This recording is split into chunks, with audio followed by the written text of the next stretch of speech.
Bueno, buenos días. En el vídeo de hoy vamos a ver el tema 4 del módulo de equipos microinformáticos. Y a este tema le llamé el ordenador, la refrigeración.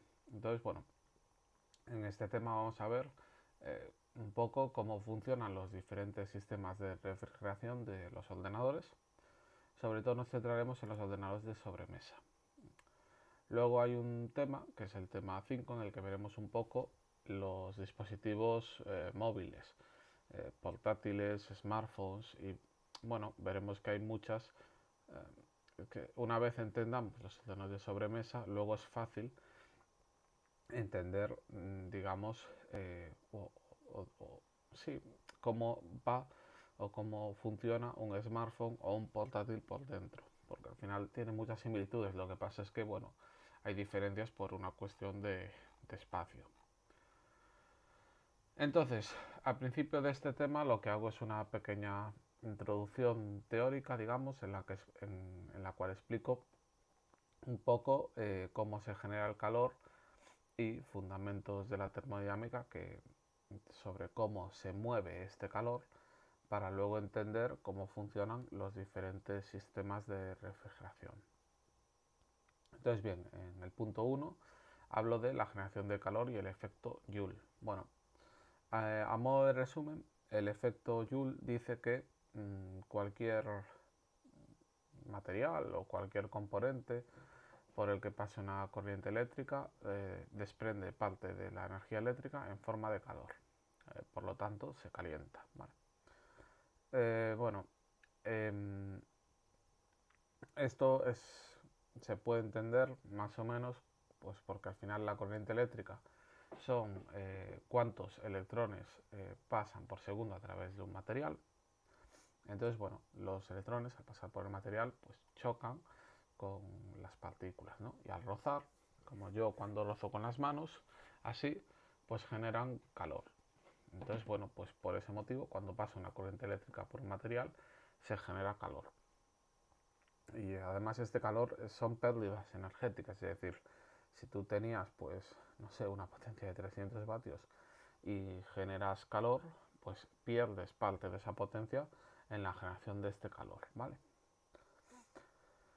La cantidad de calor generado depende de cosas como cuán buen conductor sea el material e incluso de otras magnitudes eléctricas como la tensión o la intensidad, ¿vale?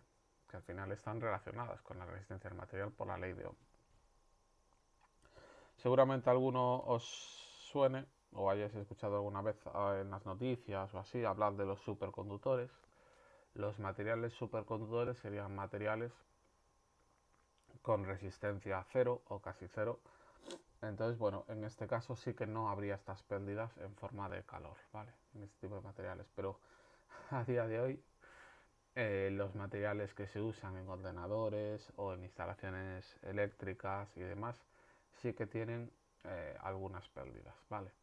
Y si bien es cierto que en un material conductor, como puede ser el cobre, a lo mejor esas pérdidas son despreciables cuando se trabajan con distancias pequeñas, por ejemplo, pues no sé, 5 metros o así, sí que las deberíamos de tener en cuenta cuando ya se hablan de kilómetros, por ejemplo, ¿vale? O de cientos de metros. Ahí sí que puedo notar que hay caídas de tensión precisamente por este motivo, porque parte de la energía se pierde en forma de calor. Porque al final estos materiales conductores como el cobre no es un conductor perfecto. Bueno, y bueno, el efecto Joule, aunque aquí hable de pérdidas energéticas, podéis pensar que es algo negativo siempre, porque por ejemplo yo cuando transporto electricidad desde una planta de pues, hidroeléctrica, por ejemplo, a una ciudad, voy a tener pérdidas de energía en forma de calor. Pero a veces es algo positivo el efecto Joule. ¿Por qué? Porque lo podemos aprovechar para pues, fabricar, por ejemplo, un radiador eléctrico, un horno eléctrico, una vitrocerámica eléctrica, etcétera. Claro, tú aquí tienes al final una resistencia que se calienta con el paso de una corriente eléctrica. Entonces estás aprovechando este efecto Joule para nuestro beneficio, ¿no? Y bueno, también el efecto Joule es el causante de que las bombillas incandescentes que eran las de antes, alcanzarán una temperatura muy muy alta, ¿vale? Entonces nada, como cualquier componente o cualquier material por el que pase una corriente eléctrica se calienta, pues el ordenador no iba a ser menos. El ordenador tiene bastantes componentes electrónicos y tiene pistas de cobre y demás. Entonces, bueno, pues estos empiezan a desprender calor a medida que pasa una corriente eléctrica a través de ellos. Vale. Y bueno, aquí indico que el efecto Joule también es el causante de que las fuentes de alimentación no otorguen toda la potencia que consumen de la casa, del enchufe de la casa, digamos, al ordenador. ¿Por qué? Porque parte de esa potencia que absorben del enchufe se desprende en forma de calor, son ineficiencias. Y también el efecto Joule es el causante de que en las viviendas necesitamos utilizar cables más gruesos cuanto mayor sea la intensidad que vaya a circular por dichos cables, para evitar que se sobrecaliente. La resistencia de un cable depende, entre otras cosas, del grosor del cable. Esto es como si fuera una puerta. Si la puerta es más grande, van a pasar más personas por segundo, digamos. Va a poder circular mejor la gente por esa puerta que si la puerta es muy pequeña. Pues lo mismo con un cable. Si un cable es más grueso, los electrones se van a poder mover con más facilidad, digamos, que si un cable es más fino. Entonces, bueno, si tú necesitas que por un cable pase una gran cantidad de corriente eléctrica, pues necesitas que ese cable sea más grueso que por otro por el que pase una menor corriente eléctrica, ¿vale? Y bueno, aquí comento que la generación de calor por efecto Joule depende de las magnitudes eléctricas como la tensión y la intensidad. Y claro, por ejemplo, los procesadores, cuando funcionan a mayor frecuencia, sobre todo si se hace overclocking, requieren una mayor tensión y también por ello circulará una mayor intensidad. Entonces aumenta el calor generado, es decir, el procesador o la tarjeta gráfica se calientan más cuanto más consumen, que es cuanto, digamos, más están trabajando, pues porque hay una tarea del ordenador que lo requiere, por ejemplo, un videojuego potente, tareas de renderizado, o mismo yo ahora mismo grabando este vídeo, porque bueno, la grabación de pantalla y tal también es algo que consume bastante, ¿vale? Y, y bueno, aquí comento que realmente en los ordenadores cualquier componente se calienta, no solo el procesador y la tarjeta gráfica, sino también la memoria RAM, los discos duros, el, el chipset, el VRM, etcétera. Pero bueno, en este tema vamos a ver un poco los diferentes sistemas de refrigeración de estos componentes, pero ya os hago a modo de resumen. Los componentes que más se calientan del ordenador, sin duda, son el procesador y la tarjeta gráfica, sin duda. Otros componentes como la RAM o los discos duros, bueno, no se calientan tanto. De hecho, es habitual que cuenten o que no cuenten con disipadores o que cuenten con disipadores pasivos, que ya veremos que esos son los que no llevan ni ventiladores, ni bombas de agua, ni nada. Simplemente serían chapas de un metal. Vale, entonces, bueno, primero, punto 2, termodinámica. Entonces, para entender cómo funcionan algunos sistemas de refrigeración, es conveniente conocer algunos fundamentos de la termodinámica. Aquí indico que las leyes que nos importan, que son 4, pero las leyes que nos importan son la ley de conservación de la energía, la ley del equilibrio térmico y la ley de igualación de temperaturas. Entonces, bueno, la ley de conservación de energía dice, a modo de resumen, que la energía ni se crea ni se destruye, se transforma, ¿no? Que esto seguro que alguna vez lo hemos escuchado. Bueno, pues eso es porque la energía no aparece de la nada y tampoco desaparece ahí de repente, ¿vale? Simplemente se transforma en otros tipos de energía. Por ejemplo, en una bombilla incandescente que a lo mejor consume 50 vatios, pues a lo mejor 40 vatios se transforman en energía calorífica, o sea, se transforman en calor, y los otros 10 vatios en energía lumínica, es decir, 50 vatios de energía eléctrica se transformaron en 40 de lumínica más 10 de, perdón, en 40 térmica de calor más 10 de energía lumínica. Que esto es una ineficiencia brutal, pero esto recordemos que hablé de una bombilla incandescente, que estas se calentaban mucho, son las bombillas antiguas. En una bombilla LED, a lo mejor si consume 50 vatios, que esto para una bombilla LED es mucho, ya os lo digo, pero bueno, pues a lo mejor se transformarían 45 en energía lumínica y 5 en energía calorífica. ¿Por qué? Porque las bombillas LED son mucho más eficientes que las incandescentes. Bien, y luego la ley del equilibrio térmico dice que cuando ponemos en contacto dos cuerpos o dos sistemas que están a diferente temperatura, tienden a alcanzar la misma temperatura, que sería como una temperatura de equilibrio entre ellas. Ahora, aquí tenemos un ejemplo. Yo pongo en contacto este cuerpo que está caliente con este cuerpo que está frío, y lo que ocurre básicamente es que el calor fluye desde el cuerpo que está caliente hasta el cuerpo que está frío. ¿Hasta cuándo? Hasta que los dos cuerpos estén a la misma temperatura, y en ese momento deja de haber un intercambio de calor entre ellos, porque básicamente pues porque están a la misma temperatura, ¿no? Esto es interesante entenderlo. Primero, lo que fluye es el calor, no el frío. Vale, cuando abrimos una ventana en invierno, que a veces decimos, entra el frío.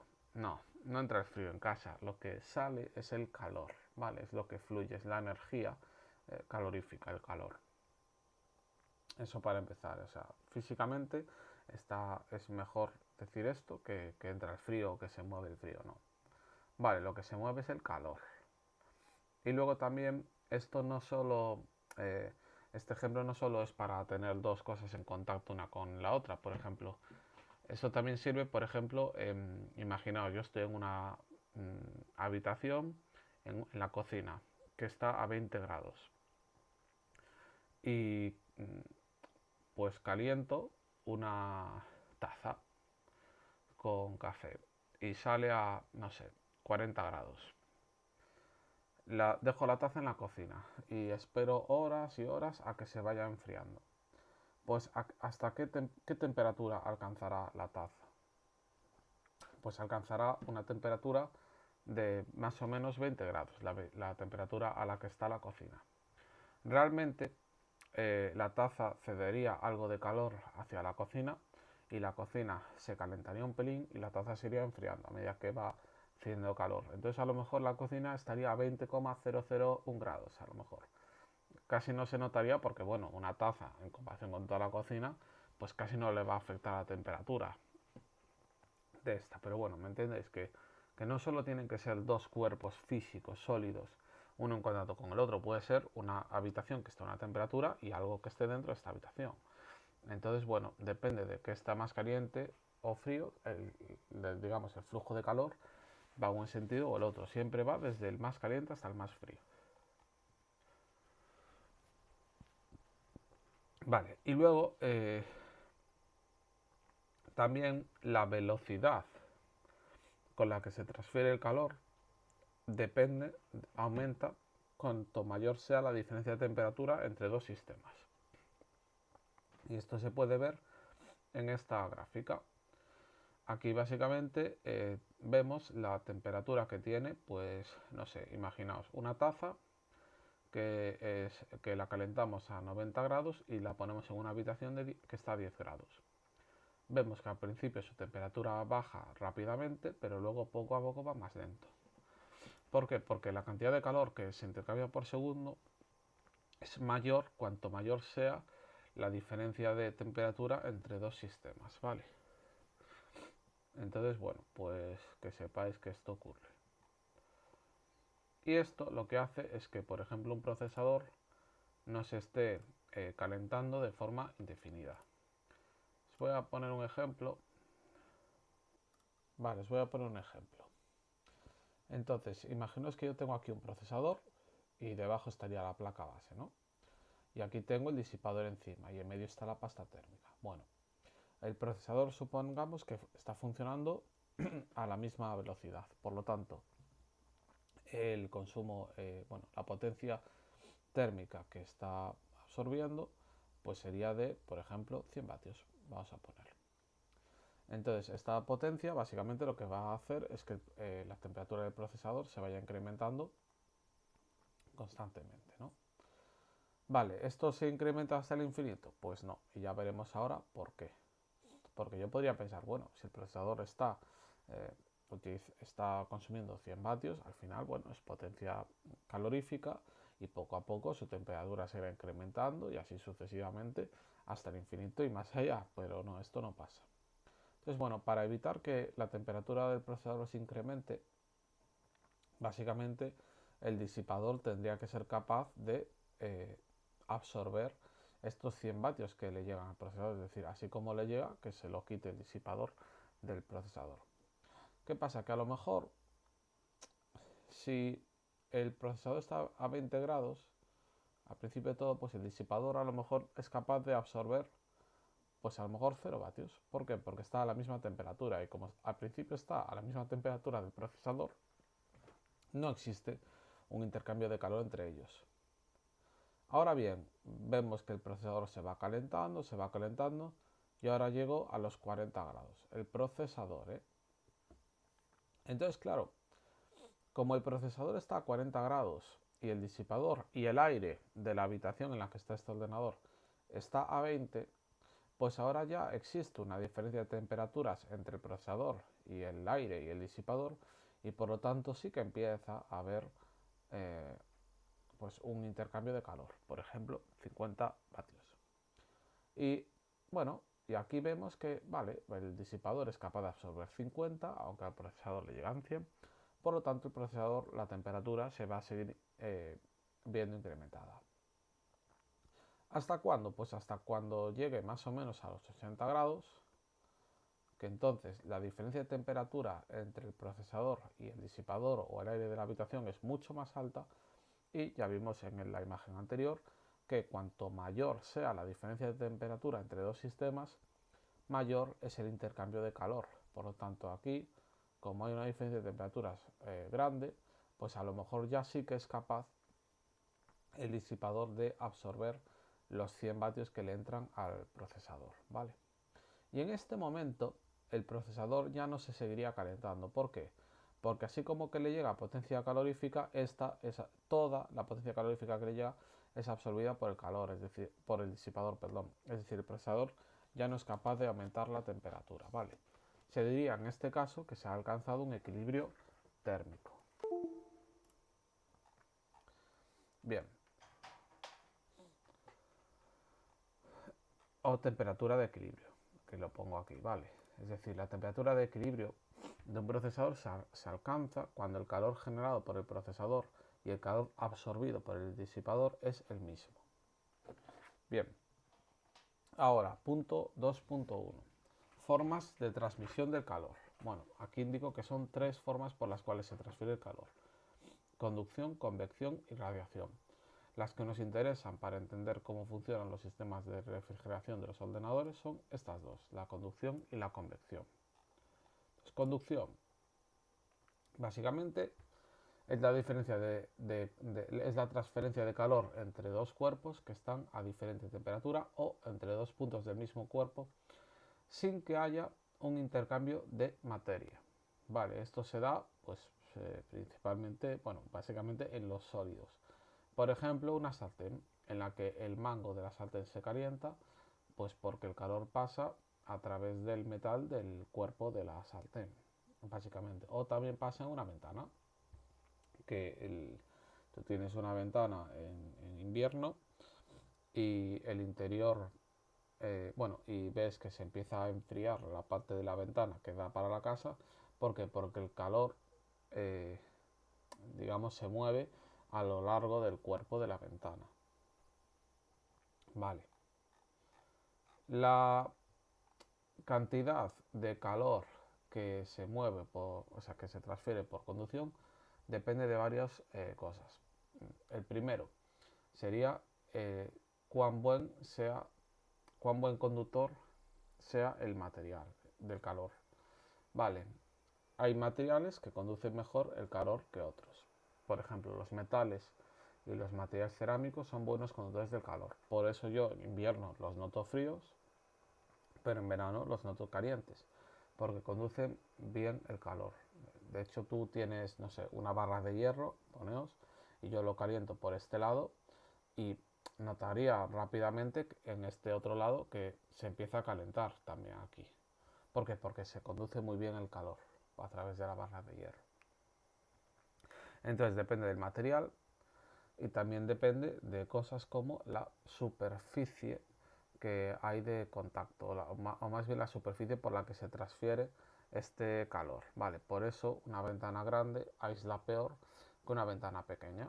En una ventana grande se transmite mucho más calor por conducción. ¿Por qué? Porque tiene mucha más superficie.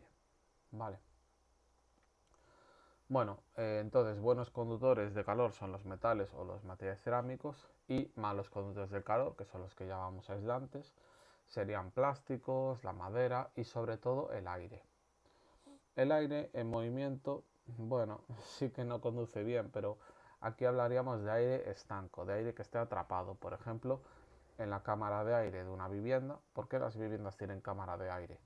Pues para aislar, porque el aire conduce muy mal calor. O las típicas espumas naranjas que se ponen en edificios para aislar del calor. Lo que hace esas espumas son atrapar aire en sus burbujas y consiguen aislar de esta manera, porque el aire conduce muy mal el calor, ¿vale? Entonces, bueno, por este motivo, cuando nos interesa maximizar el intercambio de calor, tenemos que utilizar, por un lado, materiales que posean una buena conductividad térmica, y por otro lado, que utilizar formas que permitan aumentar la superficie, ¿vale? Y este es el motivo por el cual los disipadores son de materiales metálicos por lo general, y además cuentan con estos elementos que se llaman aletas. Yo, al tener este tipo de formas, aumento la superficie de contacto y por lo tanto tengo un mayor intercambio de calor. Es mejor esto que si tuviera un bloque macizo.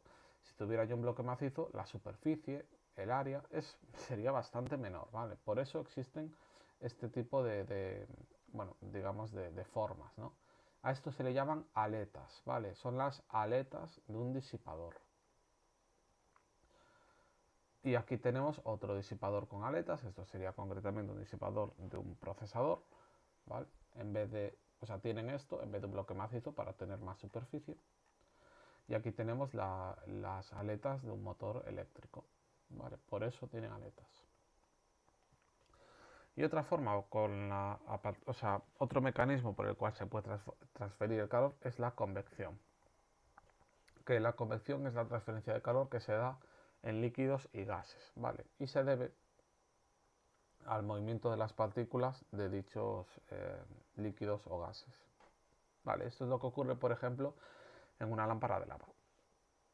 En una lámpara de lava, voy a ponerlo aquí, dibujito, a ver que conecto esto. En una lámpara de lava, si no sabéis cómo va, os lo explico ahora.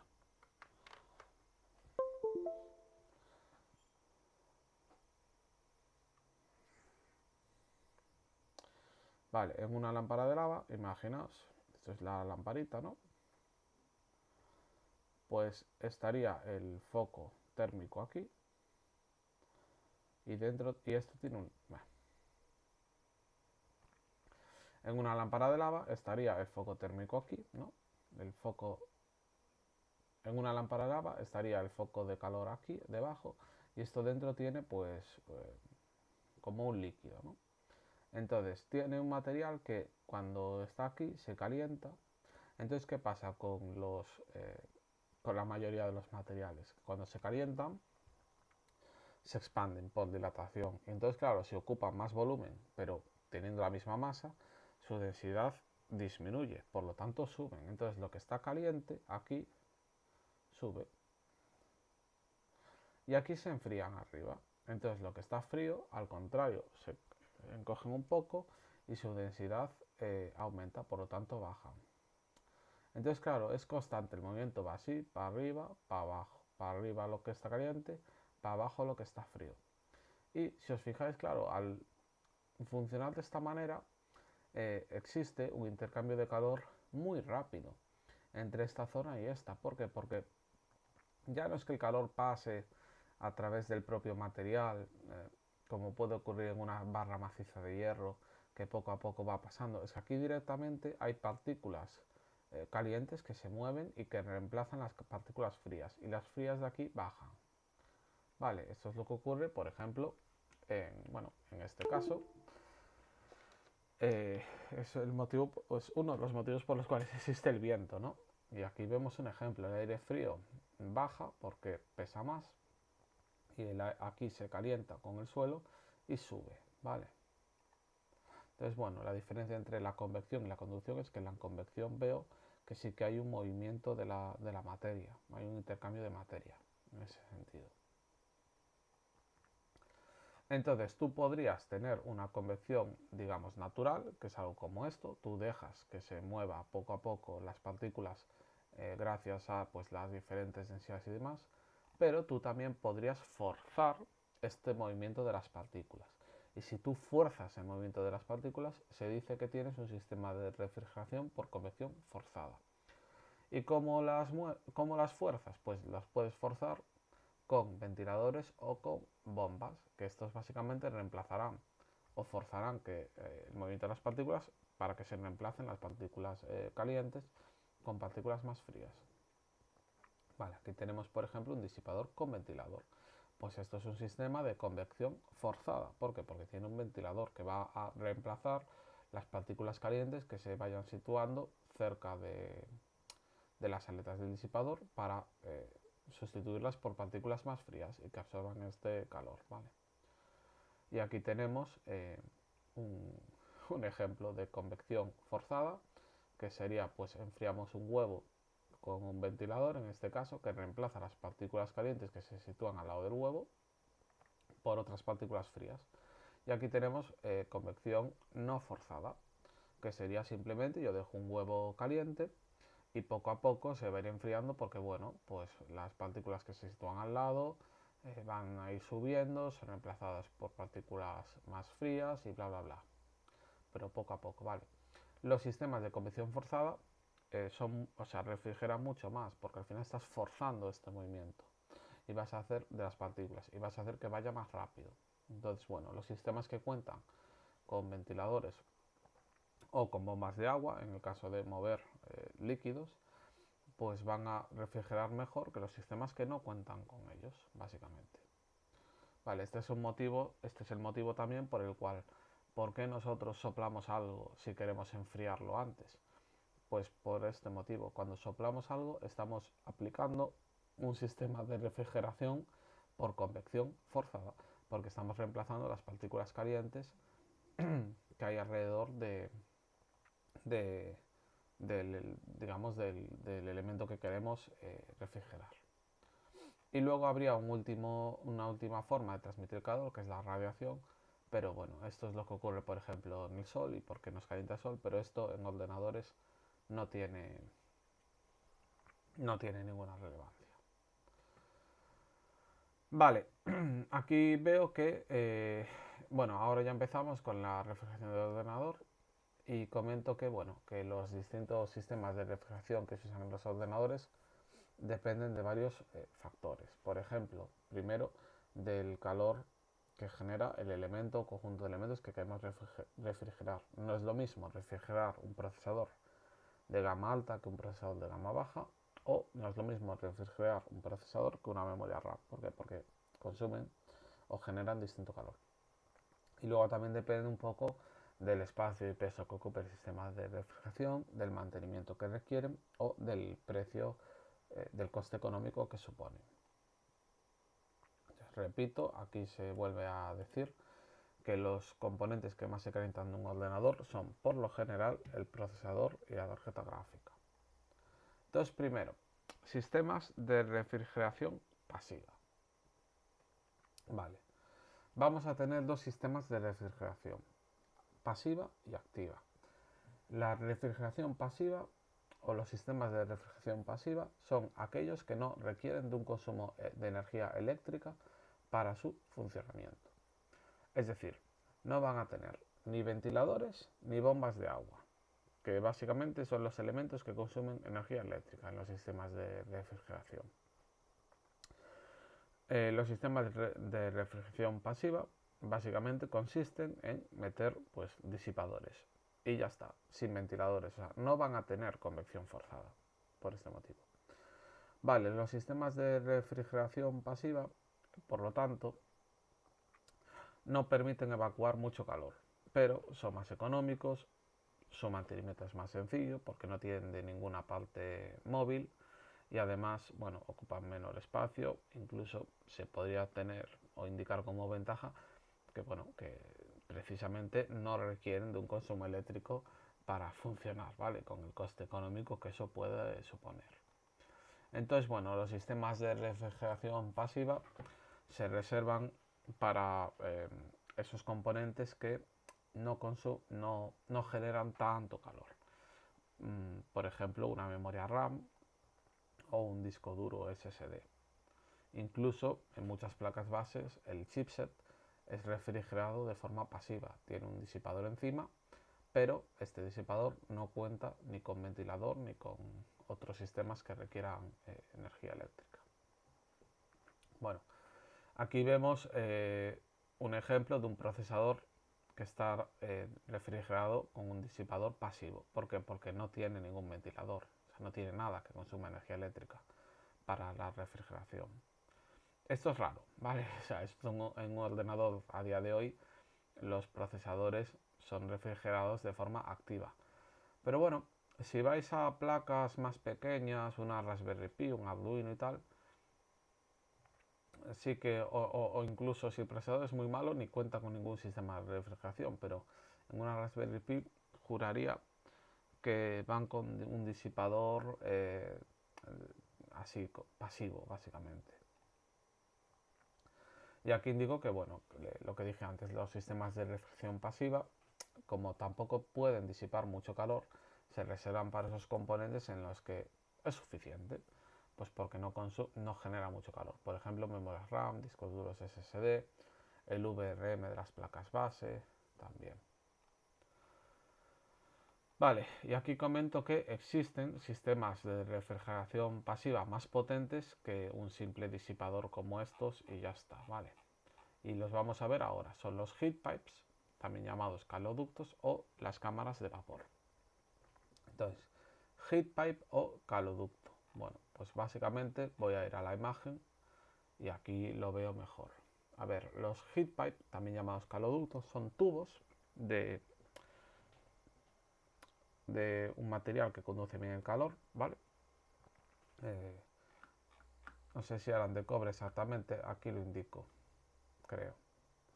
Bueno, no, material con una alta conductividad térmica. Bueno, da igual. El caso es que son tubos que conducen bien el calor y que, aunque pensemos que estos tubos estén macizos, realmente están huecos por el interior. Y dentro tienen un líquido especial que aquí se evapora, bueno, funciona como una lámpara de lava. Tiene un líquido que aquí, que es donde está el procesador, se evapora, entonces este líquido, este compuesto sube, aquí se enfría, baja, aquí se evapora, sube, aquí se enfría, baja. Entonces ese líquido permite que el calor se transfiera de forma muy rápida por convección, ¿vale? Es como si yo tuviera una lámpara de lava cuyo material se calienta gracias al procesador y se enfría a lo largo de todo el disipador, ¿vale? Y esto permite que haya un intercambio de calor mucho más rápido que si yo tuviera un tubo de cobre macizo. Y además esto sigue siendo un sistema de refrigeración pasiva porque no requiere de ningún consumo eléctrico para que funcione. Vale, pues esto es una heat pipe. Vale, sería como un tubo hueco con este material, con este líquido dentro para que la transferencia del calor vaya mucho más rápido. Los disipadores de aire, los disipadores que funcionan por aire, un procesador, tienen muchas veces heat pipes, o sea, son algo como esto. Esto es el bloque, que es donde va el procesador, estaría debajo, y suben varios tubos hacia las aletas. Cada tubo de estos sería una heat pipe, estarían huecos, ¿vale? Y funcionan de esta manera. Aquí tenemos varias heat pipes en un ordenador portátil. Ocurriría lo mismo, ¿vale? Cada tubo de estos realmente está hueco y dentro tiene esta especie de líquido que se calentaría en el procesador y se movería hacia la zona, digamos, de los ventiladores y de las aletas para enfriarse ahí y luego volver al procesador. Aquí en este portátil se puede ver claramente dónde va a estar el procesador y la tarjeta gráfica, van a ser estos dos, porque es donde se agrupan la mayoría de las heat pipes. Entonces, bueno, como son los componentes que más se calientan, pues casi todas las heat pipes van ahí. Entonces, bueno, pues esto es el sistema de refrigeración de este portátil. En este caso se enfrían por aquí, por aquí y por aquí, por aquí, porque estos ventiladores de portátil absorben calor por acá, por debajo, y lo expulsan por los laterales, ¿vale? En este caso, entonces se enfrían las heat pipes por estos lados. Y luego tendríamos cámaras de vapor, que estas son como las heat pipes, pero en vez de funcionar en una única dimensión, funcionan en dos dimensiones. Sería como, no sé, una especie de plancha hueca. Vale, entonces bueno, mientras que el otro era un tubo, la heat pipe, que funciona en una dimensión porque es un tubo, pues aquí funcionan en dos dimensiones. Funcionan mejor que las heat pipes, ¿vale? Pero bueno, son más caras y más sensibles a golpes, se pueden abollar más fácilmente por su construcción. Las cámaras de vapor se utilizan mucho en smartphones. Esto, por ejemplo, es la cámara de vapor de este smartphone, ¿vale? Dentro tendría, pues eso, como estaría hueco y tendría como este líquido que se evapora y que se extiende por toda la cámara de vapor, y donde está el procesador vuelve a venir el líquido más frío. Entonces, bueno, transmite el calor de esta manera de forma muy rápida. Y aquí tenemos un portátil que cuenta con cámara de vapor en vez de con heat pipes, porque también se están utilizando en portátiles, ¿vale? Las cámaras de vapor son más eficientes que las heat pipes, pero se pueden abollar, digamos, más fácilmente y son algo más caras que las heat pipes. Bueno, y ahora vamos con los sistemas de refrigeración activa. Que los sistemas de refrigeración activa son aquellos sistemas que requieren de un consumo eléctrico para su funcionamiento. Entonces, bueno, es decir, van a tener ventiladores y o bombas de agua que mueven digamos, el fluido, pues para forzar, para tener convección forzada, es decir, para forzar el movimiento de las partículas calientes y que sean reemplazadas por partículas frías, ¿vale? Los sistemas de refrigeración activa son más costosos, pero permiten evacuar mucho más calor, ¿vale?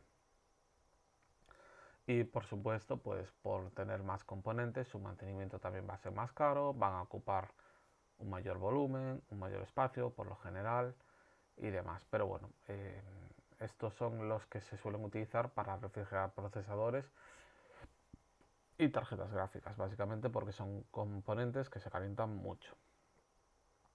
Bien, en general se combinan elementos o sistemas de refrigeración activa con pasiva. Es decir, es habitual que pues, el disipador de un procesador pues, va a contar con su heat pipe y sus aletas, y luego además un ventilador que fuerce al aire a moverse a través de las aletas del disipador. Es decir, tendríamos como una parte de la refrigeración sería pasiva y la otra activa, ¿no? Es como que se combinan diferentes mecanismos. Pero bueno, en global se diría que es un sistema de refrigeración activa porque requiere de un consumo eléctrico para que funcione. Entonces vamos a ver dos tipos de refrigeración activa: refrigeración por aire y refrigeración líquida. Entonces, por aire, pues básicamente consiste en uno o varios ventiladores que absorben aire frío y lo expulsan o mueven a través de las aletas de un disipador, aumentando así la transferencia de calor gracias a la convección forzada. Bueno, aquí comento que casi todos los ordenadores cuentan con uno o varios ventiladores que se encargan de introducir y expulsar el aire de la caja. Habría unos ventiladores que introduzcan aire frío desde el exterior, mientras que otros expulsarían el aire caliente que hay en el interior de la caja hacia afuera. ¿Vale? Y además los procesadores de las tarjetas gráficas suelen contar con un sistema de refrigeración activa propio, es decir, suelen contar con disipadores que tienen ventiladores, sus propios ventiladores, básicamente. Entonces, bueno, aquí hago una anotación interesante. A ver, los ventiladores, ¿cómo funcionan? Pues consumen una energía eléctrica y eso, mediante el fenómeno electromagnético, permite que el motor se mueva y que gire. Bueno, esto es una máquina reversible, es decir, yo si muevo mucho el ventilador podría generar una corriente eléctrica. Es decir, puede funcionar en un sentido y en el otro, este fenómeno electromagnético. Entonces, bueno, tengo que tener cuidado, sobre todo si estoy limpiando el ventilador con aire comprimido, porque si lo echo al ventilador y este empieza a girar a mucha velocidad, podría generar una tensión lo suficientemente alta como para que dañe algún componente de la placa base. Entonces, bueno, si voy a limpiar el ventilador con aire comprimido, sería bueno o desconectarlo de la placa base o, sobre todo, digamos, con la mano cogerlo para que no gire a esta gran velocidad. Si no, bueno, hay otras alternativas, como podría ser limpiar el ventilador, pues por ejemplo con un pincel, ¿vale?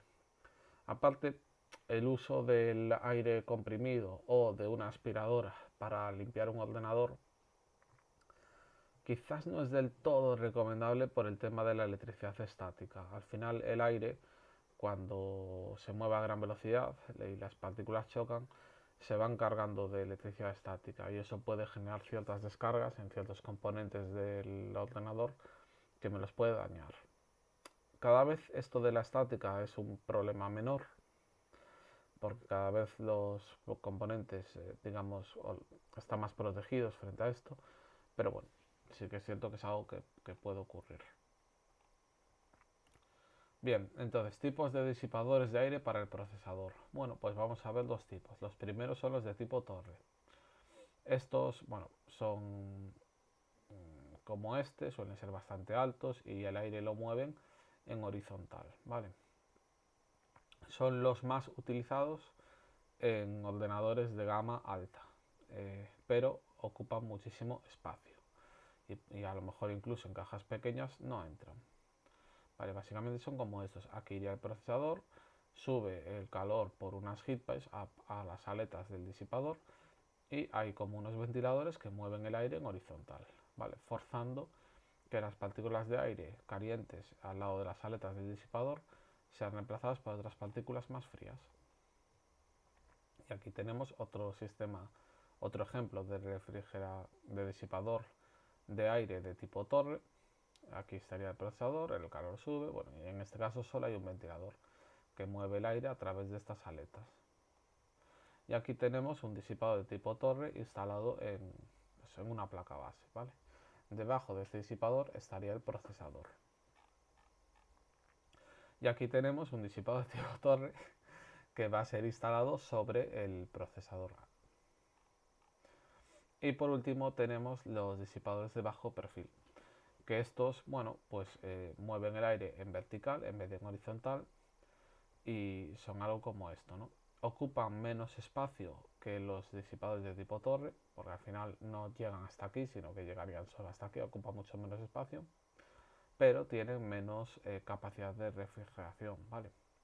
Serían útiles pues si yo no dispongo del espacio suficiente en la caja, o también incluso si mi procesador tampoco es un procesador que se caliente mucho, pues eso también pues, podría ser útil para estos casos.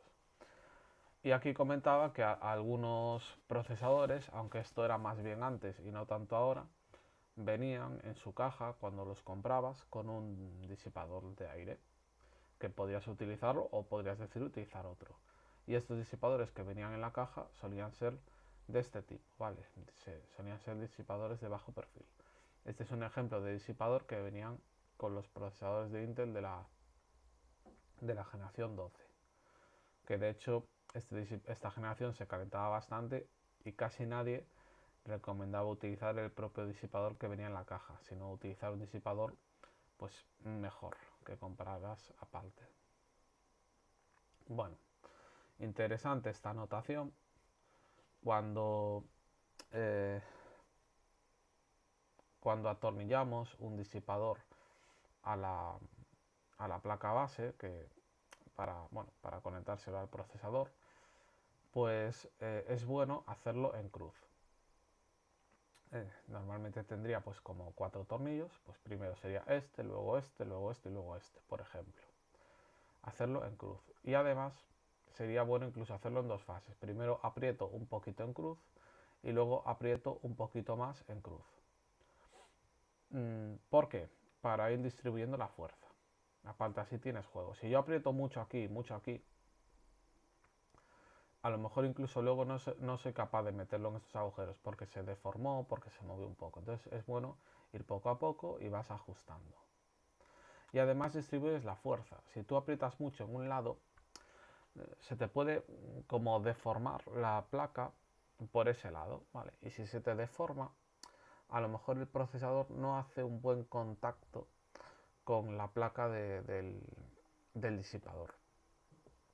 Y tú quieres que la placa del disipador y el procesador estén lo más juntas posibles para aumentar la transferencia de calor. Entonces no quieres que se deforme, no quieres que exista esta deformación. Por lo tanto, cuando se aprietan los tornillos es bueno hacerlo en cruz. Esto también pasa con otras cosas, ¿vale? Por ejemplo, con las culatas del coche es bueno hacer estos ajustes de los tornillos en cruz para evitar que se te deformen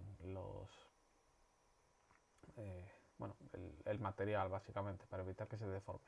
Y además, repito, si puedes, en dos fases. Primero un poquito de fuerza en cruz y luego ya más, para que quede bien ajustado. Bien, y aquí tenemos tipos de disipadores de aire para tarjeta gráfica. Existen los de tipo blower, que le llaman de turbina, o los normales. Los normales son los más utilizados, son algo como esto, ¿vale? Tienen muchos ventiladores, absorben aire frío y lo expulsan en todas las direcciones. Los de tipo blower tienen generalmente solo un ventilador y expulsarían el aire solo por la parte, digamos, de los puertos, ¿no? Como se ve en este caso. A ver, desventaja del tipo normal, que expulsas aire caliente para toda la caja. Desventaja del tipo blower, solo tiene un ventilador y es más pequeño, por lo tanto va a tener que girar a una gran velocidad para refrigerar la tarjeta gráfica y esto va a hacer que genere mucho más ruido y además no va a ser capaz de refrigerar tan bien. Vale, por eso en las tarjetas gráficas suelen llevar este tipo de refrigeración en vez de este. Pero bueno, que sepáis que existen las dos alternativas. Vale, y por aire ya acabamos. Ahora vamos a ver los sistemas de refrigeración líquida. Bueno, los sistemas de refrigeración líquida suelen consistir... Voy a mejor mostrar esta imagen que se va a explicar mejor. Suelen contar con un líquido, que suele ser agua destilada, que se va moviendo por un circuito. Vale, sería algo como esto. Imaginaos, esto sería un radiador que básicamente tiene varias aletas. Bueno, voy a empezar aquí. Esto sería el bloque, que es donde va el procesador, ¿no? Y aquí el agua se calienta. Entonces el agua se mueve por aquí y llega hacia un radiador que cuenta con aletas. Aquí el agua se enfría. ¿Por qué? Porque tenemos un ventilador por aire. Bueno, un ventilador que deja pasar el aire, que hace pasar el aire frío por este radiador. Entonces el agua se enfría y vuelve frío al procesador. Y aquí se vuelve a calentar y vuelve al radiador. Y aquí se vuelve a enfriar y vuelve al procesador. Vale. Obviamente el movimiento de este agua lo hace una bomba de agua. Vale, entonces bueno, pues esto es refrigeración líquida. Bueno, los sistemas de refrigeración líquida suelen refrigerar más que un sistema de refrigeración por aire. Pero vamos a ver que tienen varias desventajas, como puede ser que son más difíciles de montar, puedes tener fugas de agua, lo que puede ser fatal para un ordenador, suelen ser sistemas de refrigeración algo más caros, incluso en algunos casos ocupan más espacio, ¿vale? Porque al final tienes más componentes. Bueno, existen sistemas de refrigeración líquida all-in-one, también conocidos como AIO, que estos serían sistemas de refrigeración líquida que vienen premontados, ¿vale? Es decir, es como esto o como esto. Te viene ya todo montado en lo que es el radiador, con los tubos por los que va el agua y el bloque. Y dentro del bloque estaría la bomba de agua. Entonces, bueno, las, digamos, posibilidades de tener pérdidas de agua, en estos casos de tener fugas, son relativamente bajas, porque bueno, ya te viene todo montado, ya con el agua en su interior, dentro del circuito. Luego evidentemente aquí vienen ya pues conectores con tornillos y demás pues para conectar a la placa base, pero digamos que el sistema de refrigeración líquida ya viene montado, ¿vale? Y aquí tenemos un sistema de refrigeración líquida all-in-one instalado ya en una placa base. Esto es el bloque, estos son los tubos que van al radiador y esto es el radiador, que en este caso cuenta con dos ventiladores para enfriar el agua. Y aquí tenemos un poco una comparativa entre un sistema de refrigeración líquida all-in-one, que sería este, y un sistema de refrigeración por aire, concretamente de tipo torre. Vale, esto es el radiador con sus tubos por los que va el agua y aquí el bloque. Y este pues bueno, pues es el bloque con sus heat pipes, aquí el radiador y aquí pues en este caso dos ventiladores. Pues los dos irían al procesador. Bueno, obviamente usas o uno u otro. Y aquí tenemos lo que vendría en una caja cuando yo me compro una refrigeración líquida. Me viene el sistema ya montado, el radiador con los dos tubos y el bloque. Y en este caso me vendrían pues tres ventiladores, pues porque este radiador utilizará tres ventiladores. Y varios elementos para poder hacer la conexión, que aquí incluso me vienen pues unos cacharros u otros en función de si tengo un procesador de Intel o un procesador de AMD. Pues, ¿por qué? Pues porque funcionan los enganches de una manera diferente. Punto. Bien, y la refrigeración líquida también existe en tarjetas gráficas. Por ejemplo, esta, en vez de ser por aire, pues bueno, pues ya viene la tarjeta gráfica montada con su especie de refrigeración all-in-one. Pues bueno, pues posible tener también una gráfica refrigerada por líquida. Bien, también existen sistemas de refrigeración líquida custom, que custom significa como personalizados. Y en estos sistemas nosotros tendríamos que ir pues montando el circuito a mano. Es decir, pues montamos los tubos, los conectamos con los diferentes depósitos, rellenamos el depósito de agua, ponemos la bomba, no sé qué. Vale, ¿qué ventajas tiene la refrigeración custom? Bueno, que incluso podríamos refrigerar no solo el procesador, sino otros componentes como la memoria RAM o los discos duros, porque existen como unos bloques que permiten que el agua pase a través de ellos y demás. Y también, sobre todo, personalización, porque puedo poner pues tubos transparentes, líquido de diferentes colores y eso pues bueno, puede quedar bastante chulo. Ahora bien, el problema de los sistemas de refrigeración custom son muchísimos, tiene muchos problemas esto. Es más caro, al hacerlo tú a mano tienes muchos más problemas de que pueda haber fugas que si tú compras una refrigeración líquida all-in-one, porque al final la all-in-one ya viene montada, ¿vale? Ya viene ensamblado los tubos y demás, entonces los problemas de fugas de agua van a ser menores.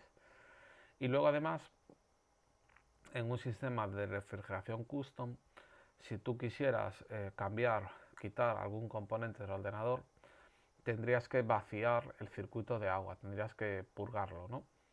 Vaciarlo de agua, más bien, vaciarlo de agua. Y claro, eso, bueno, pues es un rollo a nivel de mantenimiento. Entonces, bueno, aquí indico un poco de ventajas y desventajas de los sistemas de refrigeración líquida respecto a los de aire.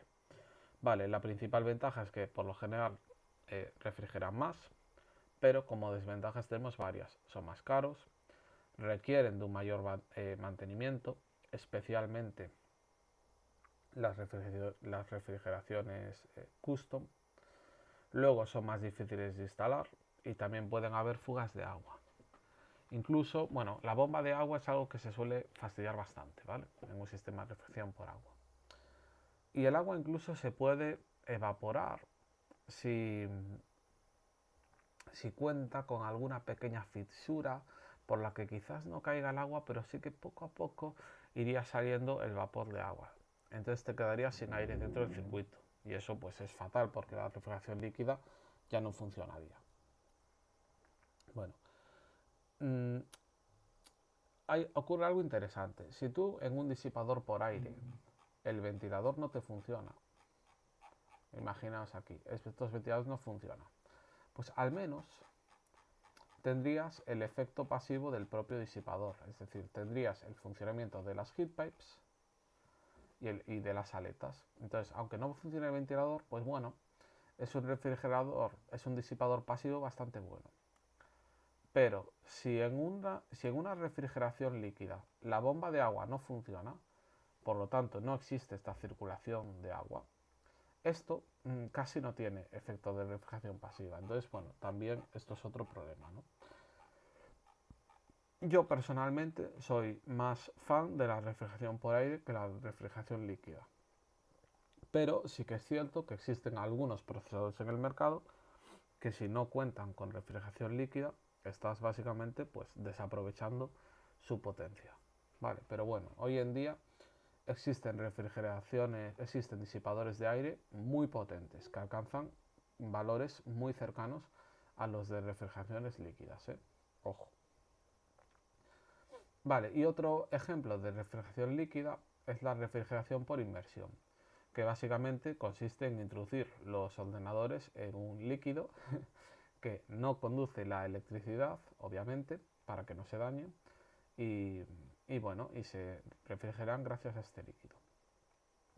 Este sistema de refrigeración por inmersión se utiliza casi exclusivamente en servidores.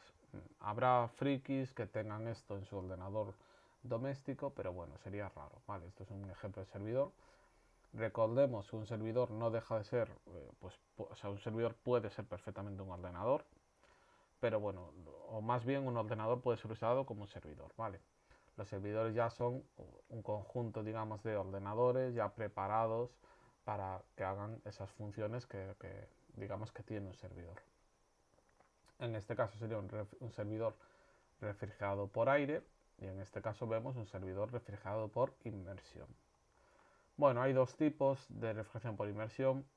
Uno de ellos es que el agua y el líquido este hierve, sube porque se evapora y luego vuelve a caer frío, y otro sería como una especie de circuito en el que se va moviendo el agua, o sea, bueno, el agua no, perdón, porque no es agua, el líquido este que es un aceite mineral se va moviendo pues con bombas de agua básicamente. Y luego obviamente también existen servidores refrigerados por aire. Básicamente yo tendría mis armarios con los servidores y bueno, simplemente tengo como un circuito que va moviendo el aire de la sala de los servidores. Suele ser mejor tener una refrigeración, digamos, en conjunto para refrigerar el aire de la habitación que tener cada uno con su refrigeración individual. O incluso se pueden combinar ambos sistemas. Vale. Bueno, seguimos. Punto 3.3, uno de los puntos más importantes de este tema, que aquí hablo de la pasta térmica.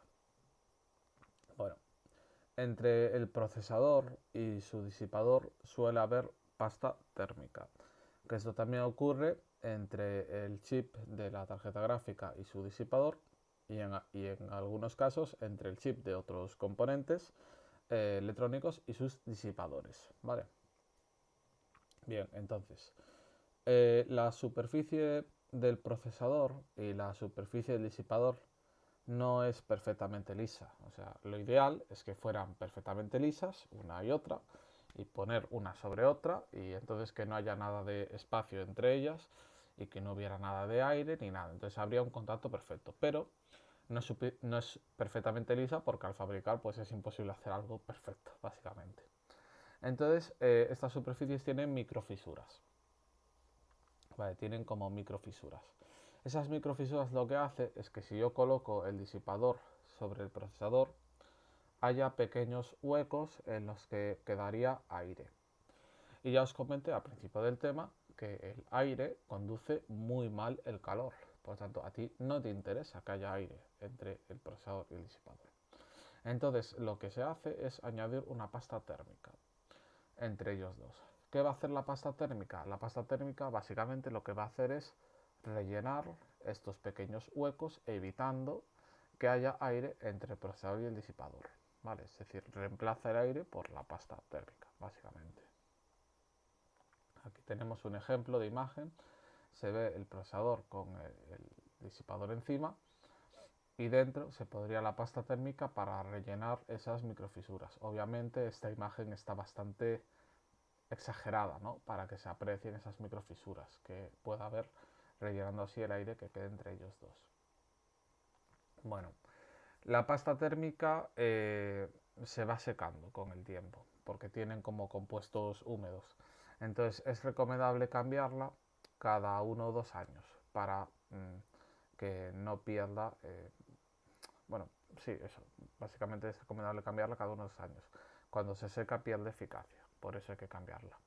Y aquí indico que, bueno, que ojo, porque a pesar de todo es bueno cambiarla una vez hayas perdido la garantía de tu ordenador. Porque, a ver, por ejemplo, esto pasa también en los portátiles. Tú puedes decir, bueno, mi portátil tiene ya 1 año o tiene 2 años, voy a cambiar la pasta térmica.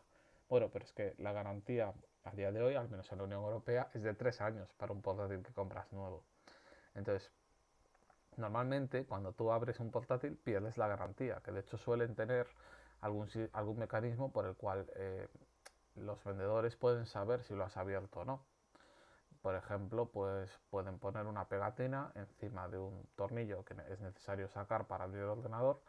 Entonces, si ven que esa pegatina fue extraída, pues ya saben que has abierto el portátil, básicamente. O sea, no hay más. Entonces, bueno, mi recomendación es, si vas a querer cambiar la pasta térmica, o sea, si vas a cambiarla, pues que lo hagas una vez ya no tengas garantía, ¿vale? Para no perder la garantía, básicamente, por abrir un ordenador. Vale, importante esto, de que la pasta térmica se seca y cada 1 o 2 años es bueno cambiarla, ¿vale? ¿Por qué? Porque al secarse pierde propiedades. Entonces, pasos para reemplazar la pasta térmica. Por lo general son los siguientes. Primero, retirar el procesador, retirar el disipador del procesador. Es decir, pues el disipador va encima del procesador, pues quito el disipador, básicamente. Bueno, aquí indico que, ojo, porque en algunos casos el disipador puede salir con el procesador pegado por culpa de la pasta térmica. Hay que tener cuidado cuando pasa esto, primero, de no quitarlo fuertemente porque se podría doblar algún pin o se te podría caer el procesador al suelo y doblarse algún pin. Y ahí ya jodiste el procesador, porque arreglar eso va a ser pues bastante complicado si lo puedes arreglar. Un consejo para estos casos sería utilizar el ordenador durante unos 10 minutos antes de retirar el disipador, porque lo que haces es como que calientas un poco esa pasta térmica y permites que se quite con mayor facilidad, ¿vale? En caso de que esto ocurriera, habría que arrastrar el disipador, digamos, hacia un lateral. En vez de hacia arriba, pues hacia un lateral. Poco a poco lo vas girando un poco. Vale, hay que tener cuidado porque si lo sacas para arriba, a lo mejor haces demasiada fuerza y sin querer se te sale disparado y se rompe algún pin. Vale, hay que tener mucho cuidado cuando se manipula el procesador para no reventar algún pin del procesador o incluso del socket, en el caso de un socket LGA. Los pines son muy delicados, ¿vale? Una vez he quitado el procesador, debería de limpiar la pasta térmica del procesador y del disipador, los restos que quedan de pasta térmica. Para esta limpieza se usa alcohol isopropílico, si puede ser de una pureza alta, por ejemplo pureza del 99%. ¿Por qué alcohol isopropílico y no agua? Bueno, el primer motivo es que no conduce la electricidad y el segundo motivo es que el alcohol isopropílico se evapora muy rápido. Entonces tú haces una limpieza y a los 30 segundos ya se evaporó, ya no quedan restos de alcohol y ya puedes pues, montar el ordenador y demás. ¿Es posible utilizar agua para limpiar un ordenador? Se puede, pero tendrías que quitar cualquier cosa que pueda introducir una corriente eléctrica. Ya no solo es desconectar el ordenador, sino también tendrías que quitarle lo que es la pila o batería CMOS de la placa base. Entonces sí, podrías usar agua. Vale, perfecto. Pero claro, el problema de usar agua es que tarda mucho más en secarse. Entonces, bueno, vale, si limpias con agua tienes que esperar mucho tiempo para asegurarte de que esté bien seco. Porque el problema del agua es cuando, bueno, eso, que conduce la electricidad y además si conduce la electricidad por el agua y esta tiene alguna sal, pues bueno, se estropea para siempre la electrónica, digamos, ¿vale? Entonces, bueno, se suele utilizar alcohol isopropílico del 99%. Y además, lo ideal es usar una especie de bayeta o un paño que no deje ninguna pelusa, porque tú quieres que el contacto entre el procesador y el disipador sea lo más directo posible. Y en tal caso que haya pasta térmica en medio, por supuesto, pero no quieres que haya nada como una pelusa que pueda entorpecer, digamos, la circulación del calor. Una vez se ha limpiado la pasta térmica, tendríamos que aplicar la pasta térmica sobre el procesador, como se está viendo en esta imagen. Si buscáis en internet, ves que aparecen diferentes formas de aplicar esta pasta térmica. Hay gente que la aplica en cruz, hay gente que la extiende con una especie de paleta, hay gente que hace solo un granito. Bueno, en mi opinión, por lo que me he informado y mi experiencia personal, yo me quedaría con dos formas. La primera, echas un puntito, más o menos del tamaño de un guisante, y lo dejas así tal cual, y luego al meter el procesador, esa pasta térmica ya se extiende simplemente por la presión que hace el disipador cuando se coloca sobre el procesador. Y también es bueno extenderla con una especie de paleta, como con una, yo utilizo a veces como con una cucharilla, ¿no? De los helados, así, cucharilla plástica. Se extiende, se hace una capa fina al extenderla y ya está.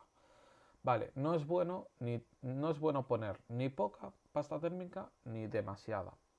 Si pones poca, tienes el problema de que a lo mejor no se cubra todo el procesador y entonces tendrías zonas en las que pues habría aire en las microfisuras del procesador y del disipador. O sea, no habría conducción térmica buena por esas zonas.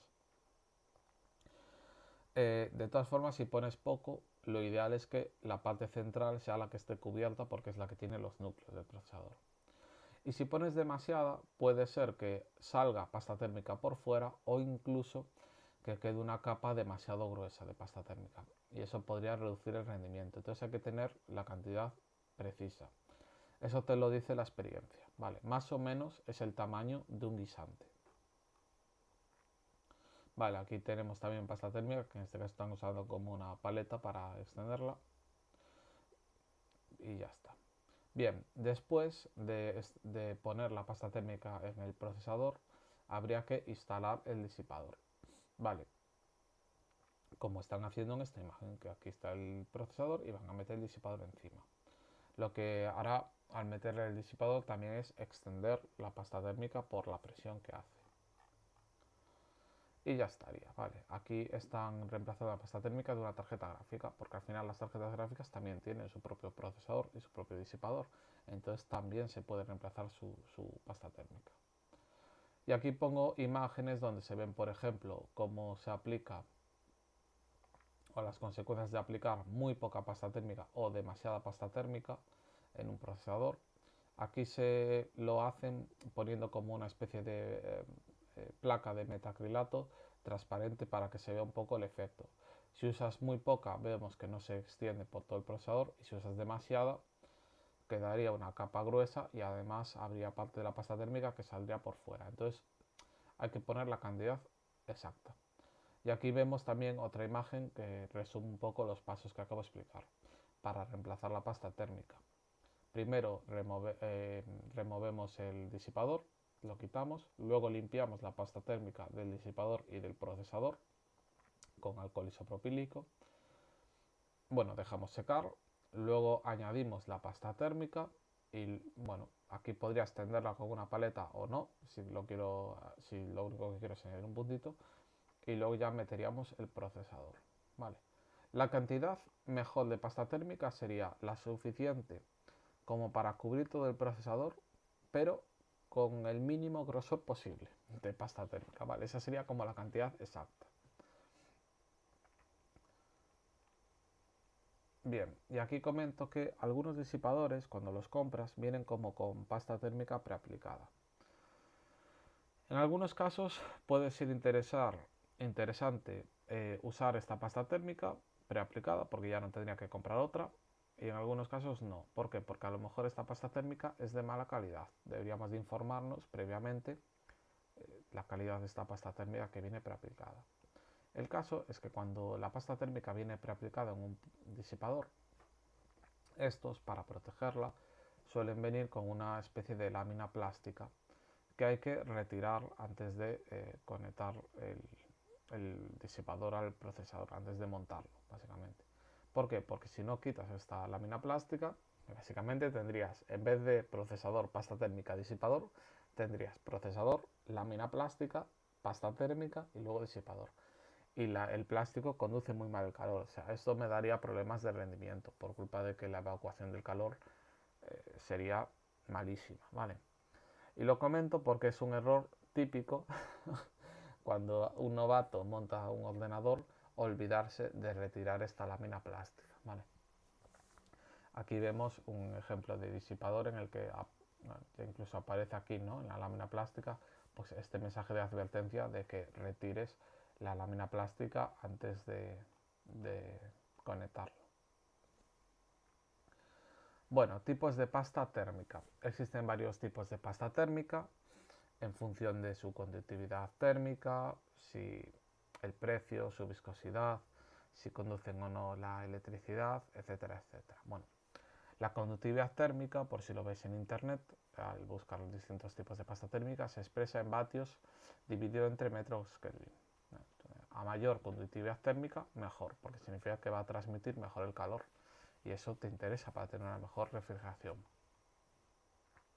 Bueno, aquí vamos a comentar varios tipos de pasta térmica. Primero, las pastas térmicas cerámicas. Utilizan compuestos cerámicos y siliconas. ¿Vale? Sería algo como, tienen color blanquecino, como esta. El problema de las pastas térmicas cerámicas es que no conducen muy bien el calor. Vale, tienen una mala conductividad térmica y bueno, casi no se utilizan o son bastante malas por culpa de esto. Tampoco conducen la electricidad, que eso es bueno porque me da seguridad. Luego tenemos pasta térmica metálica, que estas tienen como que mezclan compuestos metálicos con siliconas líquidas. Tienen un color gris oscuro y no conducen a electricidad, porque a pesar de que dije pasta térmica metálica y que tiene compuestos metálicos, no conducen a electricidad porque estos compuestos metálicos están muy diluidos en la silicona. Entonces están tan separados entre sí que no consigue llegar a conducir a electricidad. Son algo más caras que las pastas térmicas cerámicas, pero la ventaja es que conducen mejor el calor, ¿vale? Entonces, bueno, pues son más útiles. Estas sí que se usan, las pastas térmicas metálicas, ¿vale? Como este caso. Luego tenemos el metal líquido, que el metal líquido está compuesto por galio y otros componentes metálicos visualmente parecido al mercurio. Y bueno, es una especie de metal que es líquido a temperatura ambiente, ¿vale? Como si fuera el mercurio. Y lo bueno que tiene el metal líquido es que conduce muy bien el calor. O sea, esto es bastante mejor que cualquier tipo de pasta térmica. Yo estuve viendo en internet y a lo mejor una pasta térmica llega como máximo a 10, 12, 13 vatios metros Kelvin, de conductividad térmica, mientras que el metal líquido alcanza 80 o 90, es decir, es bastante mejor. Problema del metal líquido: conduce la electricidad. Entonces, claro, si se nos vierte por la placa base, podemos hacer un destrozo, o sobre todo, bueno, sí, es que podemos estropearlo básicamente, porque podemos hacer un cortocircuito donde no queremos. Las consolas, como la Play 5, vienen con metal líquido entre el procesador y su disipador. ¿Pero por qué? Porque al final es una consola que se, digamos, ensambla en una máquina y queda pues bien, queda muy bien. Tenemos que tener mucho cuidado nosotros si abrimos una consola como una Play 5, porque si la abrimos y el procesador está así en vertical, a lo mejor al abrirlo justo cae el metal líquido, se derrama y puede caer donde yo no quiero. Entonces tendría que dejar la consola así en horizontal, ¿vale? Es posible utilizar metal líquido en ordenadores domésticos, pero tienes que tener mucho cuidado al aplicarlo, por este motivo que os digo de que conduce la electricidad y eso es un peligro. Es cierto que ganarías rendimiento, ¿vale? Y luego hay otros tipos de pastas térmicas que utilizan otros compuestos diferentes, por ejemplo el carbono, que estas también se están poniendo muy de moda a día de hoy, ¿vale? Y también son bastante buenas. Bueno, pads térmicos, almohadillas térmicas o thermal pad, tiene estos tres nombres. Serían como una especie de láminas flexibles con siliconas que tienen una conductividad térmica decente. Y bueno, la principal ventaja que tienen los pads térmicos frente a las pastas térmicas es que son mucho más fáciles de aplicar. Vale, básicamente son como algo así. Tú cortas la cantidad que necesitas y la pegas y luego pues encima iría el disipador o lo que fuera. Vale, aquí tenemos un ejemplo de disco duro SSD con pads térmicos, pues encima iría el disipador. Aquí vemos un chip que podría ser de una placa base, un chip cualquiera en el que tiene un pad térmico y van a conectar un disipador encima, y aquí pues otro más, básicamente. Y también existen almohadillas térmicas o pads térmicos de grafeno, que estos conducen mejor la corriente eléctrica que los pads térmicos, digamos, normales de siliconas, ¿vale? Perdón, la corriente eléctrica conduce mejor el calor. La desventaja de los thermal pads de grafeno o de carbono es que conducen electricidad, entonces, bueno, es peligroso usarlos, como en el caso del metal líquido, y además son mucho más caros. Vale, ventaja que tiene usar un thermal pad de grafeno en vez de una pasta térmica. La principal ventaja es que no tienen compuestos húmedos, por lo tanto no se secan, por lo tanto tiene una mayor vida útil, o incluso lo podrías reutilizar mientras no se te rompa entre diferentes ordenadores. Pero bueno, son más caros y tendría que tener cuidado al aplicarlos. No tengo que tener tanto cuidado de todas formas como el que tendría que tener al aplicar un metal líquido. ¿Por qué? Porque el metal líquido es líquido. Entonces, bueno, es mucho más fácil que se vierta o bueno, que se caiga por ahí que en este caso, que esto al final es un material sólido, ¿vale? Pero bueno, igualmente sí que tengo que tener algo de cuidado.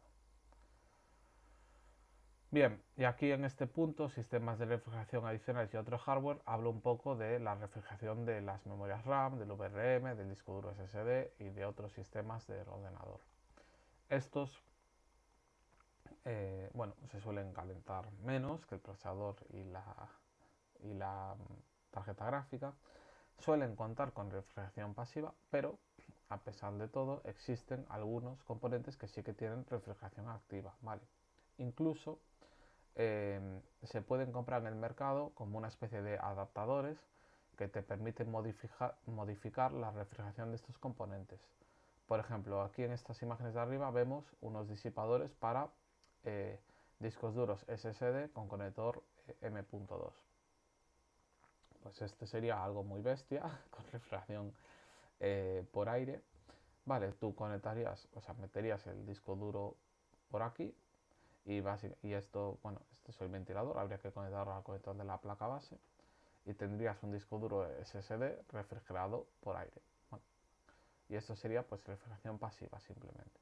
Y aquí tenemos incluso para refrigerar la memoria RAM, en este caso por líquida custom y en este caso por aire. esto estaría encima de los módulos de memoria RAM y tendrías refrigeración por aire. Bueno, sin más, yo no creo que esto compense, pero que sepáis que existe. Bien, punto 3.5. Disposición de los ventiladores en un ordenador y el flujo de aire o airflow. Bueno, esto es un punto bastante importante. A ver, el flujo de aire que pasa a través del interior de una caja y de los componentes del ordenador debe ser el correcto y se deben evitar remolinos o zonas en las que se acumule el calor. Y esto va a depender un poco de qué carcasa se utiliza, dónde y en qué sentido y cómo se configuran los ventiladores del ordenador, etcétera. Entonces, bueno, nosotros tenemos que intentar conseguir un flujo de aire correcto para evitar esto. Vale, bien. Hay cajas que ya vienen de fábrica con ventiladores instalados. Normalmente estarían en la parte delantera y trasera.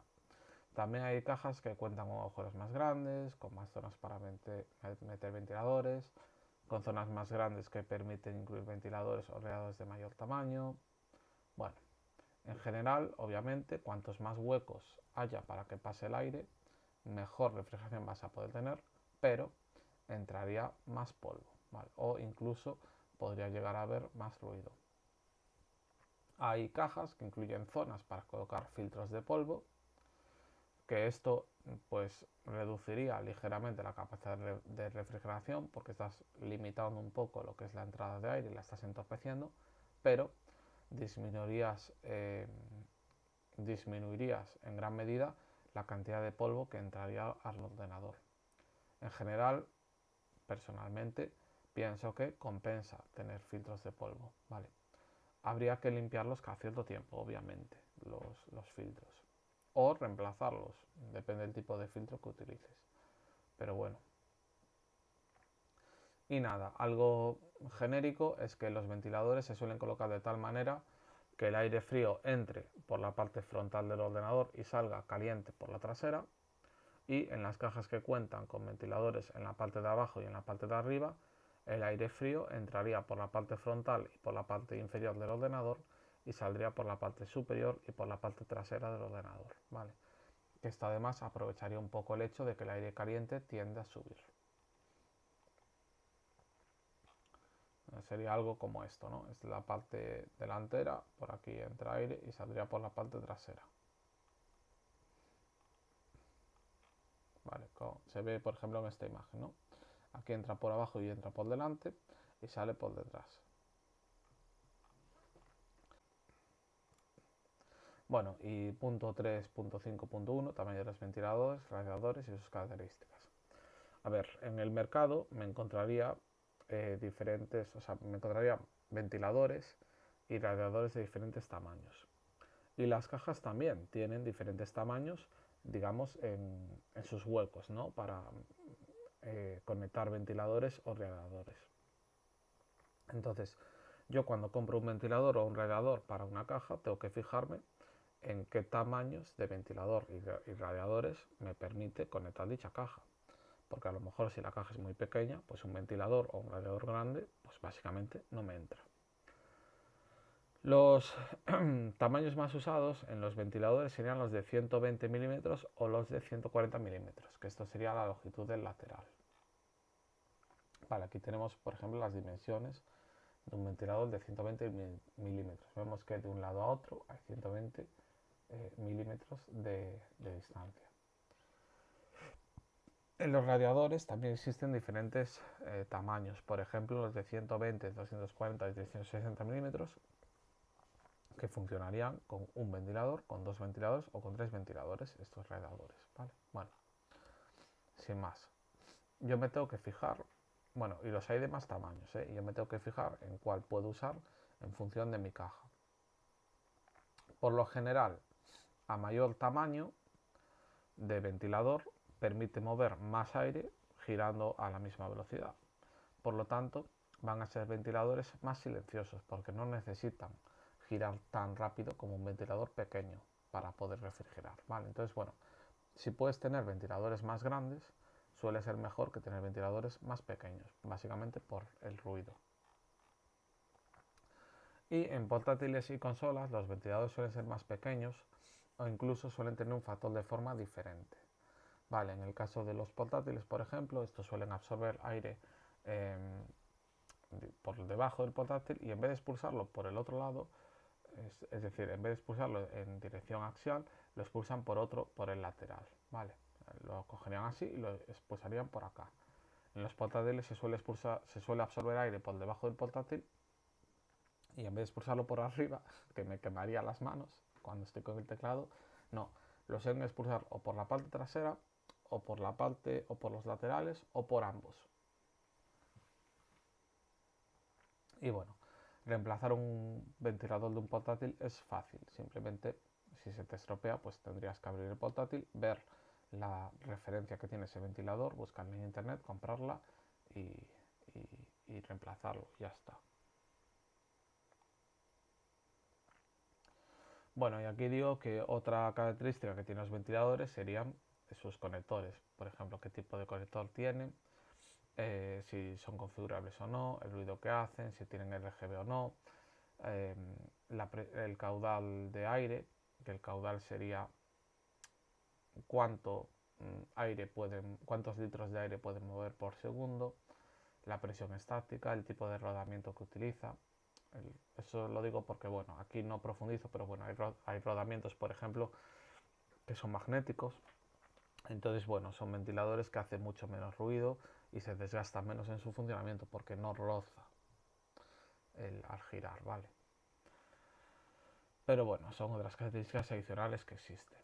Configuración de los ventiladores. A ver, es posible configurar configurar el funcionamiento de algunos ventiladores. Para ello, necesitamos ventiladores configurables, que serían los que cuentan con un control PWM. Vale.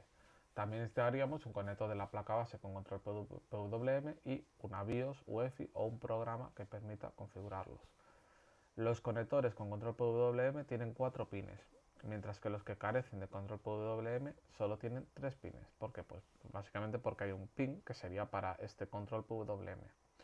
Entonces, estos ventiladores que son configurables, tú puedes que te permitirían ajustar un poco si quieres que vaya más rápido o más lento, o en función del tipo de uso que le estés dando, que vaya muy lento o que vaya muy rápido, o bueno, eso puede ser a gusto del consumidor, porque por ejemplo a lo mejor es una persona que prioriza el rendimiento, entonces quieres que giren a gran velocidad para enfriar más, o a lo mejor eres una persona que prefiere el silencio, entonces pues prefieres que gire más lento, aunque eso suponga perder algo de rendimiento en el ordenador, porque supondría temperaturas más altas. Entonces bueno, los ventiladores con control PWM permiten este tipo de personalización, digamos, en su funcionamiento. Bueno, entonces, en general, a mayor velocidad de giro, pues se permite que haya una mayor refrigeración, que se mueva más aire, pero va a suponer que haya un mayor ruido, que haya un mayor consumo de potencia eléctrica o incluso que se reduzca la vida útil del ventilador porque va a ir más forzado. Cuando configuramos ventiladores en la BIOS, por ejemplo, normalmente me permite seleccionar varios modos de funcionamiento. Por ejemplo, aquí puse nombres de ejemplo que salen en algunas BIOS, pero a lo mejor en vuestra BIOS os les llaman de otra manera.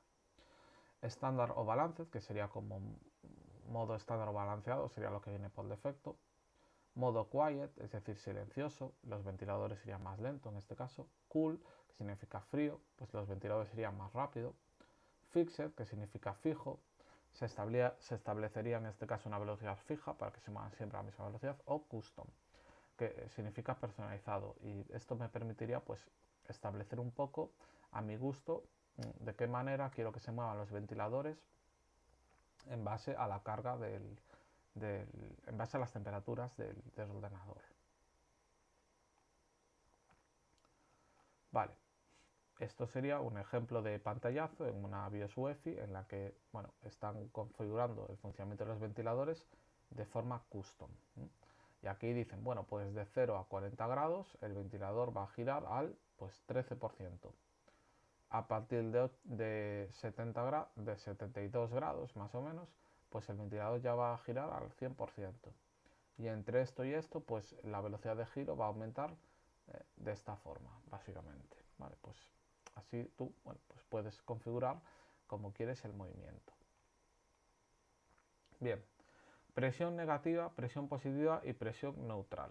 Esto es algo también bastante interesante de entender para conseguir un flujo de aire correcto dentro de nuestros ordenadores. Entonces, en función de si los ventiladores expulsan más, menos o igual aire del que se introduce en la caja, tendremos situaciones de presión positiva, de presión negativa o de presión neutral. Entonces, presión negativa. Esto ocurre cuando se expulsa más aire del que entra en la caja. Por ejemplo, imaginemos que tenemos dos ventiladores extrayendo aire de la caja del ordenador y uno introduciéndolo. Bueno, obviamente podéis pensar, bueno, o entenderéis, yo no puedo generar vacío porque esto, al final, si el ordenador, o sea, esto tendería a que existiera vacío, ¿no?, dentro de la caja del ordenador. Pero esto no va a ser posible. Como yo estoy extrayendo más aire del que entra por los ventiladores, lo que ocurriría es que para compensarlo, entraría aire dentro del ordenador a través de pues huecos u orificios que haya en la carcasa.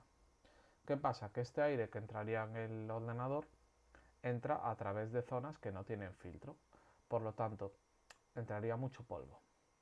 Entonces, yo si tengo una presión negativa en mi ordenador, es decir, los ventiladores sacan más aire de que entra, pues básicamente esto lo que generaría es que entraría mucho polvo a mi ordenador. ¿Vale? Este es un caso de presión negativa. No me interesa a mí tener presión negativa por el polvo, básicamente. Bien, siguiente, presión neutral o balanceada. Esto sería cuando entra la misma cantidad de aire que la que sale. No está mal, pero se puede mejorar. Y por último tenemos la presión positiva, que esto sería cuando entra más aire del que sale. No es bueno tampoco tener una diferencia demasiado grande entre lo que entra y lo que sale. Lo ideal es tener una presión ligeramente positiva. ¿Por qué? Porque si yo meto más aire del que sale con los ventiladores, ocurrirá lo contrario a lo que ocurría en la presión positiva. Perdón, lo contrario a lo que ocurría en la presión negativa. O sea, el aire que hay de dentro del ordenador saldría por los orificios de la carcasa y de la caja. Y nunca entraría por esos orificios. Por lo tanto, eso lo que haría sería evitar que entrara polvo a la caja. Es decir, tener algo de presión positiva me ayuda a evitar que entre polvo a la caja. Esto ocurre, lo comento aquí a modo de curiosidad, también ocurre en los quirófanos. En un quirófano hay más presión de aire que la que hay en las salas, digamos, adyacentes. Lo que hacen en un quirófano es van metiendo aire a través de un sistema, digamos, de ventilación, y ese aire, pues entiendo que va filtrado para evitar que se introduzcan patógenos o que se introduzcan moléculas de polvo en el quirófano, y se aseguran de que hay más presión de aire dentro del quirófano que fuera. ¿Y para qué? Pues para que alguien, aunque abra la puerta del quirófano, en el momento en el que alguien abre la puerta del quirófano para acceder al quirófano, pues no entre aire desde fuera, que podría ser aire que trae pues polvo, que trae pues suciedad, que trae patógenos. No, el aire saldría desde el quirófano para afuera. ¿Por qué? Porque tengo más presión de aire dentro del quirófano, ¿vale? Pues lo mismo, pero en una caja de ordenador. Entonces, hay varias formas de conseguir una presión positiva. Tú podrías tener, si todos los ventiladores fueran iguales, pues simplemente más ventiladores introduciendo aire que sacándolo, pero también podrías tener, por ejemplo, el mismo número de ventiladores introduciendo aire que sacándolo, pero podrías configurarlos de forma que los que introducen aire vayan un pelín más rápido que los que sacan el aire. Entonces ya tendrías un caso de presión positiva. Bien, colocación de los ventiladores. A ver, importante, también cagada de gente novata cuando monta un ordenador. Los ventiladores mueven el aire en un sentido, no son reversibles. O sea, tú, por ejemplo, este ventilador, pues moverá el aire de aquí hacia acá y no al revés, nunca. Entonces, yo cuando conecto un un ventilador, tengo que fijarme, obviamente, si lo monto así o si lo monto así, porque no es lo mismo mover el aire de aquí a aquí que de aquí a allá, ¿vale? Depende de dónde lo conectes. Si lo conectas en la parte trasera de la caja, pues generalmente quieres que el aire vaya desde, o sea, que el aire lo mueva, digamos, de forma que lo saque de la caja. Y si conectas un ventilador en la parte delantera de la caja, vas a querer que el aire lo introduzca en la caja, normalmente, ¿no? Entonces, bueno, al loro con esto. Suele venir indicado la dirección del sentido del aire. Si no, incluso podrías poner la mano y probarlo tú, ver cómo va, pero bueno. En este caso viene indicado en el cuerpo del ventilador. Ves que hay una flechita que indica un poco la dirección del flujo de aire, ¿no? Si no, se indica en el manual o en la propia caja del ventilador. Vale, y bueno, esto es importante también porque si tú la cagas en este sentido, pues puedes hacer remolinos dentro de la caja y puedes hacer que el flujo de aire no funcione correctamente y bueno, y fríes el ordenador, básicamente. Bien, entonces, aquí comento pongo varias imágenes de varias configuraciones de ventiladores correctas. Repito, normalmente se suele introducir el aire por la parte frontal y por la parte inferior del ordenador y suele escapar o suele expulsarse más bien por la parte trasera y por la parte superior, aprovechándose también un poco de que el aire caliente tiende a subir. Entonces, bueno, aquí vemos un ejemplo, que aquí ya comento en el tema, que esto es una configuración algo rara porque esto está bien, pero en este caso el disipador del procesador está absorbiendo aire por debajo y expulsándolo por arriba. Suele ser raro esto. Normalmente los disipadores del procesador absorben aire por la derecha y lo expulsan por la izquierda. Vale, pero bueno, en el resto ya ahora vamos a ver que es así. Este es otro ejemplo de configuración correcta de los ventiladores. Absorbe aire por delante y por debajo y lo expulsa por detrás y por arriba. Otro ejemplo, absorbe aire por delante y por debajo y lo expulsa por detrás y por arriba. Otro ejemplo aquí. Otro ejemplo aquí. Otro ejemplo aquí. Sin más, ¿vale? Y otro ejemplo aquí. En este caso sí que vemos cómo el disipador del procesador absorbe aire desde la izquierda y lo expulsa por la derecha. Perdón, al revés, lo absorbe desde la derecha y lo expulsa por la izquierda. Vale, y aquí tenemos otro ejemplo.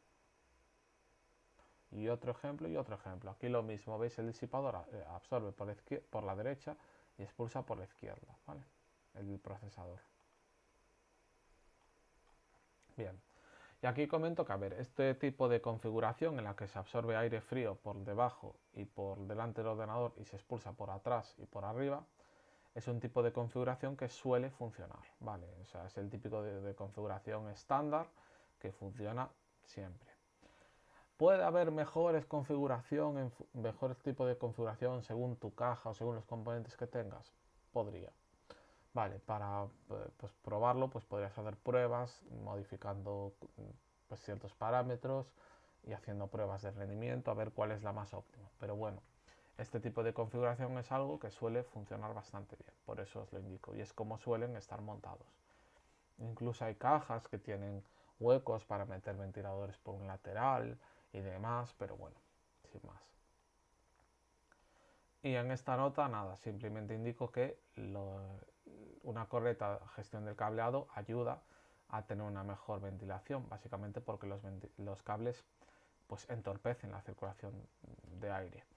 Se podrían utilizar bridas para que los cables vayan más juntitos y esto no se entorpezca de esta manera la circulación de aire, o también hay cajas que tienen como huecos que permiten llevar los cables por ahí, entonces bueno, no estarían molestando y mejoraría la refrigeración e incluso la estética. Vale, y por último, último punto del tema, conectores de los ventiladores.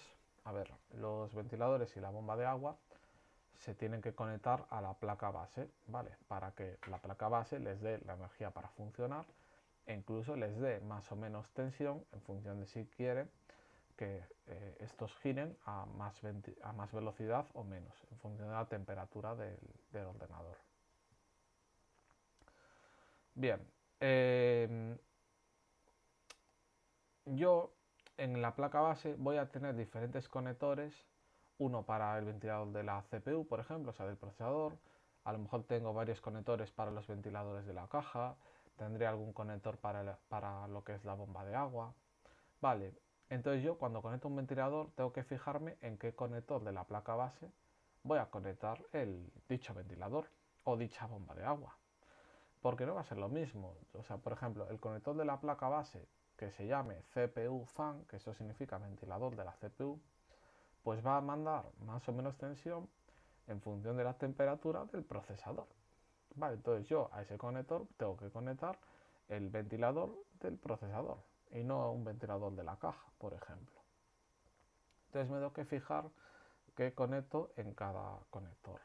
Aquí veo varios nombres que suelen aparecer. A veces depende de la placa base, pueden aparecer con un nombre u otro. Por ejemplo, CPU fan significa ventilador de la CPU. Vale, fan significa ventilador en inglés. Entonces, el disipador de la CPU, el ventilador del disipador de la CPU lo conectaría al conector CPU fan que aparece en la placa base. CPU OPT, OPT viene de optional, pues bueno, sería otro ventilador de la CPU opcional. Por ejemplo, si mi disipador de la CPU cuenta con dos ventiladores, pues conectaría uno al CPU fan y el otro al CPU opcional. CHA fan o sys fan significaría chassis fan o system fan, es decir, ventilador de chasis o ventilador de sistema. A estos conectores irían los ventiladores de la caja del ordenador. Y por último, AIO pump o WPump viene de All-in-One pump o water pump, o sea, bomba de refrigeración líquida All-in-One o bomba de agua. Que esto sería el conector al que se conecta la bomba de la refrigeración líquida, si la tuviera. Vale, aquí vemos ejemplo de imágenes, ¿no? Donde aparecen pues, los diferentes conectores en la placa base. En estos casos, pues sería para conectar el disipador de la CPU, el disipador del procesador. Bueno, y aquí se acaba el tema de refrigeración.